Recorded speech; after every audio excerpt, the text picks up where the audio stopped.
So folks, I'm going to be premiering a video later today about 10:30, and I just wanted to do a dive into the details of what may be going on in Europe.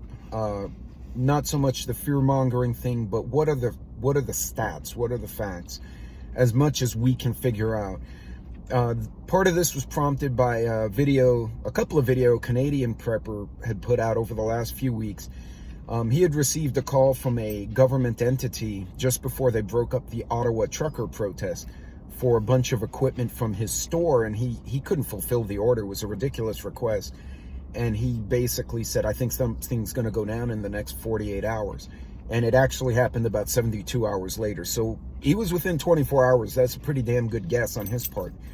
But he's received other intel, and I've been hearing things in my sector, in my professional sector, so I figured I'd do some digging. There's certain entities in the corporate and the government world that basically are compilers of public data. And I reached out to some of these sources, and I got some reports. These are not per se classified. They did ask that I not reveal the entity that compiles the data, but they said I could verbally share it. So about 10:30 today, I'm going to go through some of the bullet points of what's going on in Europe. And what I did, since I didn't want to cite their paper directly, is I actually went into the public forum and found corroborating articles on what they're saying.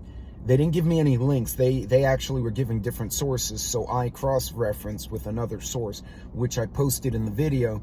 You guys can do your own homework from there. What I will say is the situation in Europe is a lot more complicated. It is starting to spin beyond the borders of the countries involved. There are definitely questionable incidents that I would say are bordering on if not criminal, outside the norms of treaty warfare. I don't know if that even makes sense anymore. But it was to where I had to put it down for a while, and then I came back to it.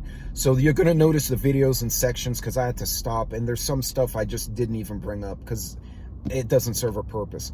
What I will tell you is toward the end I have a couple of conclusions, and it's very clear this is going to affect the inflation and the pricing in ways I did not think. So y'all check it out, do your own homework. This will probably be the last deep dive I do into the subject, because at that point it's just scaring the shit out of people. But I did want to throw some stats out there I thought would be relevant to inform us.